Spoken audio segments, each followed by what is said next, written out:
Hello guys, this is Arun Kaushik and you are welcome our channel UPSC accessible. आज का हमारा topic है Ramsar sites, all about Ramsar sites. Ramsar sites के बारे में जो जो चीज़ें इंपॉर्टेंट है जानने के लिए, ठीक है, जो भी चीज़ें रैमसर साइट के लिए के बारे में आपको पता होनी चाहिए, जो एग्जाम में पूछी जाती है, उनसे रिलेटेड सब चीज़ें आज हम यहाँ पे इस वीडियो में आपको बता देंगे डिटेल में, अच्छे से समझा के। जो चीज़ें बहुत ज़्यादा इंपॉर्टेंट है वो उतनी डिटेल में बताई जाएंगी, जो चीज़ें थोड़ी कम इंपॉर्टेंट है वो ब्रीफ में बता दी जाएगी, मतलब एग्जाम का पर्पज हमारा सॉल्व हो जाएगा, ठीक है। तो अभी क्या है कि रैमसर साइट्स हम पढ़ रहे हैं, तो ऑब्वियसली बात है रिसेंट में आया होगा, ये इंडियन एक्सप्रेस का आर्टिकल है, इंडियन एक्सप्रेस का आर्टिकल है, वो ही मैं आपको यहाँ पे एक्सप्लेन कर रहा हूँ। उसमें जो लिखा हुआ था और साथ साथ कुछ चीज़ अपनी तरफ से जो जरूरी एग्जाम पॉइंट ऑफ व्यू से वो यहाँ पे बताई जा रही है, ठीक है। क्या कह रहा है, रिसेंटली हुआ क्या है, एक दो दिन की बात है। Union minister Bhupendra Yadav announce 3 new Ramsar sites in Tamil Nadu and MP. Union minister, union environment minister ने, क्या नाम है उनका, भूपेंद्र यादव, उन्होंने 3 नई रैमसर साइट्स जो है वो जोड़ी है। किसमें, हमारे तमिलनाडु और एमपी में 3 और वो उनको ऐड किया है, taking the total of such sites to India in 85। क्या होगा साइट्स का नंबर इंडिया में 85 का। ये तो है रिसेंट, ये रिसेंट है। अब जो मैं इसके बाद आगे आपको बताने वाला हूँ वो सब स्टैटिक पोर्शन है। आगे साइट्स का नंबर कुछ भी हो, जो मैं इस वीडियो में आगे आपको बढ़ाने वाला हूँ, लंबी वीडियो रहने वाली है थोड़ी सी, उससे करंट का कोई लेना देना नहीं है। करंट का सिर्फ इतना ही लेना देना है कि ये 85 साइट्स है, यूनियन मिनिस्टर भूपेंद्र यादव ने किया है, और कहाँ कहाँ ये साइट्स, तमिलनाडु और एमपी में, कौन कौन सी कहाँ पे, ये भी मैं बता रहा हूँ आपको। इसके बाद क्या होने वाला, अब मैं सारा रैमसर साइट्स के ऊपर जो इंपॉर्टेंट चीज़ें वो आपको बताऊंगा, ताकि रैमसर साइट्स से रिलेटेड कोई भी क्वेश्चन आ जाए तो आप वो क्वेश्चन सॉल्व कर सकें। क्योंकि अब ऐसा नहीं है कि ये बस ये आ गया कि कौन कौन से साइट्स हैं जो रैमसर साइट्स में अभी इंक्लूड किए, नहीं ऐसा नहीं आता।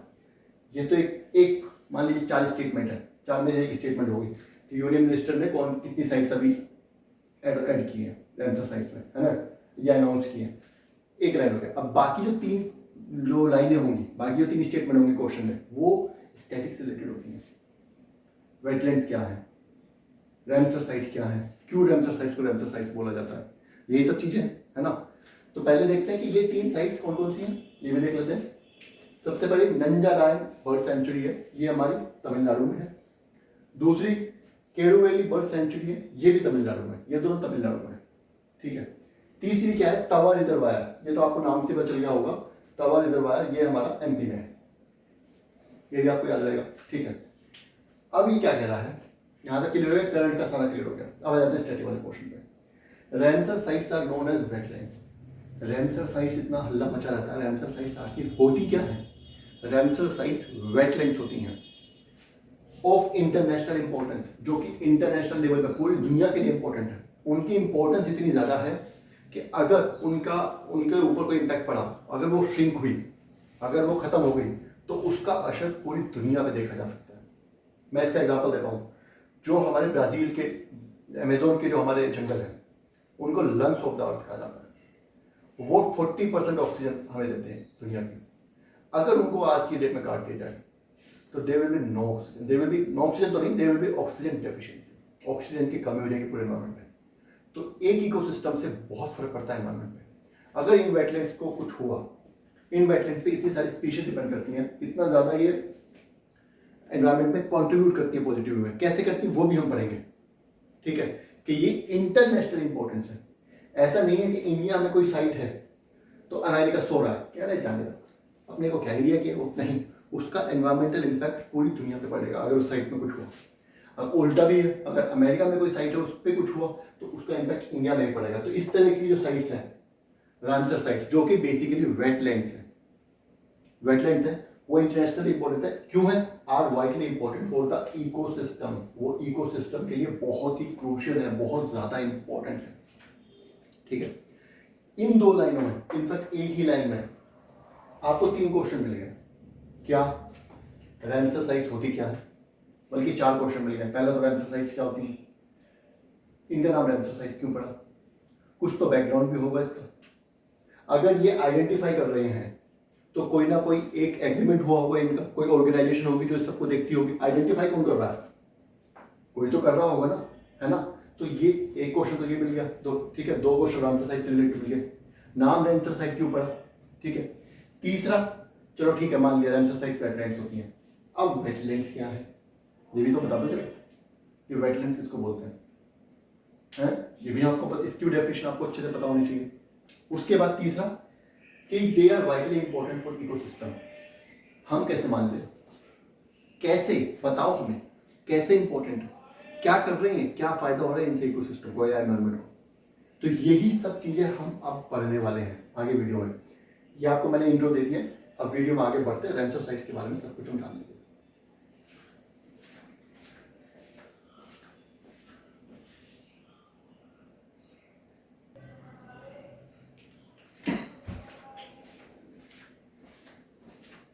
चलिए आगे बढ़ते हैं। जैसा मैंने आपको बताया, इंडियन एक्सप्रेस का ये आर्टिकल है रामसर साइट्स के बारे में। तो पहले सबसे पहले पढ़ते हैं कि रामसर साइट्स आया कहाँ से, बैकग्राउंड क्या है। रामसर कन्वेंशन हुई थी एक, ठीक है, is an inter governmental treaty. Inter governmental treaty का मतलब है अलग अलग देशों की गवर्नमेंट के बीच में ट्रीटी हुई है। क्यों हुई है ये ट्रीटी? क्योंकि Ramsar sites are internationally important, वो इंटरनेशनली इंपॉर्टेंट है। क्यों है ये मैं आपको समझा चुका हूँ। जब इंटरनेशनली इंपॉर्टेंट है तो ऐसा तो है नहीं कि एक ही देश काम करेगा, सभी देशों को मिलकर काम करना पड़ेगा, तभी हम कुछ कर सकते हैं, ठीक है। साइन इन 1971, देखो कब साइन हुई थी? 1971 में। कहाँ पे साइन हुई थी? रामसर, जो कि ईरान में है। आपको आपके सवाल का जवाब मिल गया कि इसको रामसर साइट्स ही क्यों बोलते हैं। सबसे पहले जो कन्वेंशन हुई थी जिसमें ट्रीटी साइन की गई थी 1971 में, वो रामसर ईरान में हुई थी। इन साइट ऐसी जो लैंड्स है, ऐसे जो एरियाज हैं, जो इस तरह के वेटलैंड्स हैं, इनको कंजर्व करने के लिए, ठीक है। तब से एफर्ट्स चल रहा है 20-50 सालों से लगभग। उसके बाद काम क्या है इसका? कन्वेंशन तो हो गई, ठीक है, क्या क्या करेंगे लेकिन it encourages protection and conservation of wetlands. ये प्रोटेक्शन और कंजर्वेशन करती हैं उन वेटलैंड्स का। कैसे? By designating them as such. अरे प्रोटेक्शन तो आप तब करोगे ना जब आपको पता होगा आप किसकी प्रोटेक्शन करनी है। अब मैंने आपको बोल दिया कि जाओ वेटलैंड्स की प्रोटेक्शन करो, जो ठीक है, जो इंटरनेशनली इंपॉर्टेंट है इकोलॉजिकली। लेकिन पहले आपको पता तो होना चाहिए ना कौन कौन सी ऐसी वेटलैंड्स हैं जो कि इंटरनेशनली इंपॉर्टेंट है इकोलॉजिकली। तो उनको डेजिग्नेट करना पड़ेगा पहले। तो उनको हमने डेजिग्नेट किया, उनको हमने रामसर साइट्स बोला कि इन ये जो वेटलैंड्स हैं इनको हम रामसर कन्वेंशन के अंदर प्रोटेक्शन देंगे और इनका कंजर्वेशन करेंगे। तो ऐसी साइट्स अभी तक 85 हो चुकी हैं इंडिया में, ठीक है, समझ आ गया। आगे solution of selection of Ramsar sites. अब वो सिलेक्शन भी तो करना पड़ेगा, कौन कौन सी साइट्स होंगी, वेटलैंड्स कौन कौन सी होंगी। Is based on various criteria define under the convention. ये क्राइटेरिया जो है वो कन्वेंशन के अंदर डिफाइन किया गया। बेसिकली क्राइटेरिया ये है कि देखो कोई भी अगर इकोसिस्टम है तो वो स्पीसीज को इम्पैक्ट करता है। अगर कोई इकोसिस्टम खत्म हो जाता है, डिस्ट्रॉय होता है, तो उस पर जितनी भी डिपेंडेंट स्पीसीज हैं, प्लांट्स और एनिमल्स दोनों, बहुत फ्लोरा एंड फौना, उनको इम्पैक्ट पड़ता है। वो इम्पैक्ट देखो छोटे लेवल पे हो चाहे बड़े लेवल पे हो, इम्पैक्ट तो इम्पैक्ट ही होता है, वो तो गलत ही है। लेकिन कुछ साइट्स ऐसी हैं, कुछ जगह ऐसी हैं जिनका इम्पैक्ट इतना बड़ा होता है कि ग्लोबली जो है वो ग्लोबली हमको मतलब दिक्कत आ सकती है आगे जाकर के, ठीक है। तो ऐसी साइट्स जो हैं उनका क्राइटेरिया कि कौन सी ऐसी साइट्स हैं जिनके ग्लोबली जो है मतलब डिपेंडेंट मतलब इंटरनेशनली इंपॉर्टेंट है, उनके लिए क्राइटेरिया जो कन्वेंशन के अंदर ही दिया हुआ है, ठीक है। अब चलो ठीक है, अब ये तो पता चलेगा Ramsar sites is all about conserving and protecting wetlands. तो नया क्वेश्चन क्या आया कि वेटलैंड्स क्या होती हैं, ठीक है। एरियाज ऑफ मार्श, दलदल, ऐसे एरियाज जो मार्श होती हैं, फैन होती हैं, फैन मतलब ये भी एक तरीका का दलदल होता है। पीटलैंड, पीटलैंड का मतलब ये भी दलदल है लेकिन यहाँ पे पीट सॉइल होती है। और वाटर, दलदल भी है, दलदल के ऊपर पानी भी है, ठीक है। वेदर नेचुरल और आर्टिफिशियल। अब ये एरिया नेचुरल भी हो सकता है और आर्टिफिशियल भी हो सकता है। ऐसा भी हो सकता है हमने कोई पॉन्ड बनाया और वहाँ पे मार्श हो गई और वहाँ पे स्पीसीज इतनी ज़्यादा बढ़ गई हैं, कि अब अगर उसको कोई नुकसान हुआ तो सारी स्पीसीज चली जाए, डिस्ट्रॉय हो जाएगी, है ना। ऐसा हो सकता है। परमानेंट भी हो सकता है, टेम्परेरी भी हो सकता है। मान लीजिए किसी जगह पे सिर्फ बारिश के टाइम पे पानी भरता है, फिर पूरे बाद में सूखा पड़ जाता है, तो वो टेम्परेरी है। परमानेंट मतलब पूरे साल पानी भरा रहता है, लेकिन स्पीसीज तो फिर भी सर्वाइव कर रही है ना। विद वाटर, वाटर भी हो सकता है उसमें। वाटर कैसा होगा? दैट इज स्टैटिक और फ्लोइंग। वाटर स्टैटिक भी हो सकता है, उसमें फ्लोइंग भी हो सकता है, ठीक है। उसके बाद फ्रेश भी हो सकता है, ब्रैकिश मतलब काला दलदली पानी जो होता है, गंदा पानी होता है, या सॉल्ट वाटर भी हो सकता है। मतलब समुद्र के किनारे कोई जगह है जहाँ पे समुद्र का पानी घुस जाता है तो वहां भी दलदल बन जाती है, वो भी वेटलैंड है। समझ आ रहा है? सब कुछ कवर कर लिया। डेफिनेशन मेरी डेफिनेशन को रट लेना। Including areas of marine water. अब क्या कह रहा है? मरीन मतलब समुद्र के कुछ एरियाज भी इसके अंदर आएंगे। कौन कौन से? The depth of which at low tide does not exceed 6 metre. ऐसे एरियाज जिनकी डेप्थ लो टाइड के टाइम पे 6 मीटर से ज्यादा नहीं रहती। हाई टाइड पे ज्यादा चली जाएगी, लेकिन लो टाइड के टाइम पे 6 मीटर से कम रहनी चाहिए।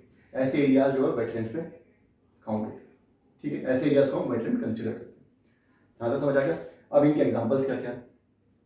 एग्जाम्पल्स लेक्स भी हो सकती हैं, रिवर्स भी हो सकती हैं। कुछ जगह ऐसी आती है जहाँ पे स्लोप बहुत कम होता है, रिवर जो होती है काफ़ी फैल जाती है, तो वहाँ रिवर के पानी की गहराई कम हो जाती है और सॉइल को पानी एब्जॉर्ब करने का टाइम मिल जाता है, तो वहाँ दलदल बन जाती है। ठीक है, उनको तो रिवर का एरिया भी हो सकता है। अंडरग्राउंड एक्वीफर्स, मिट्टी के अंदर पानी, धरती के अंदर कई बार पानी इकट्ठा हो जाता है, उनको अंडरग्राउंड एक्वीफर्स कहते हैं। ऐसे भी वेटलैंड्स में आ सकते हैं। स्वैम्स, मार्शेस, स्वैम्स दलदल होती है, मार्शेस भी दलदल होती है, इनमें झाड़ियाँ वगैरह ज़्यादा होती हैं। मिट्टी तो होती है, झाड़ियाँ वगैरह ज़्यादा होती हैं। उसके बाद अदर मेजर वाटर बॉडीज, और दूसरी वाटर बॉडीज भी होती हैं, वो इसका एग्जाम्पल है।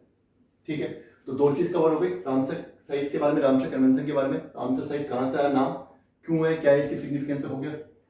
अब वेटलैंड्स। अब हमने पढ़ा कि रामसर कन्वेंशन जो है वो क्या है, वो is all about protection and conservation wetlands. ठीक है, लेकिन क्यों? आपको बार बार बता रहा हूँ ये इंटरनेशनली इंपॉर्टेंट है, लेकिन क्यों है इनकी इंपॉर्टेंस, इनकी स्पेसिफिक ऐसा क्या है कि इन्हीं को सेव किया जा रहा है। एक पूरी की पूरी कन्वेंशन होगी, सारे देश, दुनिया के 200-300 देश जितने भी हैं, सब मिले और सबने एक ट्रीटी साइन कर दी। क्या है वो सिग्निफिकेंस, वो मैं आपको बताता हूँ। ठीक है, तो चलिए आगे बढ़ते हैं।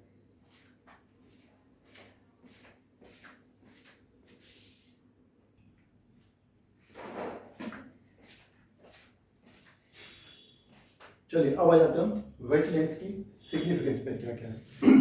सबसे पहले जो वेटलैंड्स की सिग्निफिकेंस है वो ये है कि wetlands help regulate climate conditions. Wetland जो क्लाइमेट कंडीशंस को रेगुलेट करने में हेल्प करते हैं। कैसे? Through carbon sequestration. Carbon sequestration के द्वारा। अब ये कार्बन सीक्वेस्ट्रेशन क्या होता है? कार्बन सीक्वेस्ट्रेशन होता है कार्बन की स्टोरेज। कुछ हम लोग क्या करते हैं, हम लोग एयर लेते हैं, ऑक्सीजन को कार्बन में कन्वर्ट करते हैं, कार्बन छोड़ देते हैं। ठीक है, लेकिन अगर कोई उल्टा करे कि वो अपनी जो लाइफ को सस्टेन करने के लिए वो कार्बन को ले, तो उसको क्या बोलेंगे? कार्बन को स्टोर करना। कार्बन को स्टोर करे, उसको कार्बन सीक्वेस्ट्रेशन कहते हैं। That is carbon storage from the environment. वो एनवायरमेंट से कार्बन लेकर के स्टोर कर लेते हैं। तो हमारी तो ग्लोबल वार्मिंग की समस्या ही खत्म हो जाएगी अगर हम इनको कंजर्व कर लें, या उल्टा अगर हम इनको कंजर्व नहीं कर पाए तो ग्लोबल वार्मिंग और बढ़ जाएगी, क्योंकि वो सारी कार्बन भी तो रिलीज हो जाएगी जो पहले से स्टोर है ना। आगे क्या कह रहा है, कैसे स्टोर करते हैं, कैसे होता है carbon sequestration? Plant community and soil in wetlands. जो प्लांट कम्युनिटी और वेटलैंड और सॉइल होती है वेटलैंड में, वो क्या करती है? Capture carbon instead of releasing it to the atmosphere CO2। ठीक है, वो क्या करती है? वो कार्बन CO2 रिलीज करने के बजाय कार्बन को ही कैप्चर कर लेती है। समझ आ गया? One of the major drivers of global warming. जो कार्बन डाइऑक्साइड नहीं छोड़ती है, वो कार्बन डाइऑक्साइड की है, कार्बन को वो कर लेते हैं। कार्बन क्या है? कार्बन डाइऑक्साइड क्या है? One of the major drivers of global warming. Global warming में बहुत बड़ा योगदान है कार्बन डाइऑक्साइड का। तो ये हमारा बहुत बड़ा काम कर रही है, कर रहे कि नहीं कर रहे? ठीक है, आगे। Wetlands are among the most productive ecosystems in the world. Wetlands बहुत ज़्यादा प्रोडक्टिव होते हैं, बहुत जल्दी वो फैलते हैं, बहुत ज़्यादा उसमें वेराइटीज और स्पीसीज मिलती हैं। ठीक है, किसकी कंपैरिजन किया जाती है इनसे? रेन फॉरेस्ट और कोरल रीफ के कंपैरिजन में बहुत ज़्यादा रेन फॉरेस्ट, कोरल रीफ, उसके बाद फिर वेटलैंड्स को ही बहुत ज़्यादा प्रोडक्टिव इकोसिस्टम बोला जाता है। ठीक है, उसके बाद and immense variety of species. बहुत सारी स्पीसीज की वैरायटी भी वहाँ पे मिलती है। कौन कौन सी स्पीसीज वैरायटी मिलती है वहाँ पे? माइक्रोब्स, माइक्रो ऑर्गेनिजम्स मिल जाते हैं, प्लांट्स मिलते हैं, इंसेक्ट्स मिलते हैं, एम्फीबियंस मिलते हैं, पता ही हो आपको, रेप्टाइल्स भी मिलते हैं, बर्ड्स भी मिलते हैं, फिश मिलती है और मैमल्स भी मिलते हैं। Can be part of this major ecosystem. इस इकोसिस्टम में ये सब इसका पार्ट हो सकते हैं। तो सोचो अगर एक वेटलैंड गया तो कितना बड़ी स्पीसीज, कितना सारा जो कितना बड़ा इकोसिस्टम जाएगा, कितनी सारी स्पीसीज का नुकसान होगा। ठीक है, चलिए अब प्रॉब्लम, ठीक है हम इनको कंजर्व कर रहे हैं, लेकिन किससे कंजर्व कर रहे हैं? दिक्कत क्या आ रही है? थ्रेट्स क्या है? ये यहाँ पे 4 थ्रेट्स दी हुई हैं। सबसे पहले अनसस्टेनेबल डेवलपमेंट। सस्टेनेबल डेवलपमेंट आपको पता है क्या होता है, ठीक है, उसका उल्टा सस्टेनेबल डेवलपमेंट, बिना सोचे समझे कहीं भी कुछ भी बना देना, तोड़ फोड़ कर देना, अनसस्टेनेबल डेवलपमेंट में आएगा। दूसरा पॉल्यूशन, पॉल्यूशन तो ही। तीसरा इन्वेजिव स्पीसीज, इन्वेजिव स्पीसीज के बारे में आपको बताता हूँ। देखिए इन्वेजिव स्पीसीज का मतलब होता है, मान लीजिए कोई एक एरिया है, वहाँ पर कोई एक मान लीजिए खरगोश है, खरगोश नहीं मिलता, मैंने उस एरिया में बाहर से ला करके खरगोश छोड़ दिया, तो वो क्या करेगा, वो खरगोश एक पर्टिकुलर टाइप का पौधा मान लीजिए खाता है, तो वो वही पौधा खाएगा, और पौधा वहाँ पर उस जगह पर उतना नहीं होता, कम होता है, तो वो खरगोश, एक तो खरगोश ब्रीड बहुत जल्दी करता है, ठीक है, और उस पौधे को खत्म कर देगा, वहाँ की ग्रीनरी खत्म कर देगा, प्लस वहाँ की जो स्पीसीज जो ओरिजिनल थी वो धीरे धीरे खत्म होती चली जाएंगी, क्योंकि अब उनका खाना शेयर हो रहा है और खरगोश की स्पीशीज बढ़ती चली जाएगी, तो पूरे का पूरा सिस्टम जो अनबैलेंस हो जाता है। इसके ऊपर मैं अलग से एक वीडियो बनाऊंगा, ठीक है, बाकी मोटा मोटा मैंने आपको समझा दिया। क्लाइमेट चेंज वो तो आपको पता ही है, जहाँ पानी होना चाहिए वहाँ पानी कम हो रहा है, जहाँ पानी नहीं होना चाहिए वहाँ पानी पहुँच रहा है ना, ग्लेशियर्स पिघल रहे हैं, पानी सारा नीचे आ रहा है, बाढ़ आ रही है, तो उल्टा हो रहा है ना, तो ये तो पता ही है आपको, ठीक है। तो जितना भी रैमसर साइट्स के अकॉर्डिंग था इस आर्टिकल में भी, और जो कुछ अलग से जोड़ रहा था वो सब मैंने आपको बता दिया, जो जरूरी था एग्जाम के पॉइंट ऑफ व्यू से। कुछ समझ में आया तो कमेंट कर दीजिएगा, ठीक है, और अगर वीडियो पसंद आई तो लाइक करना और चैनल को सब्सक्राइब करना।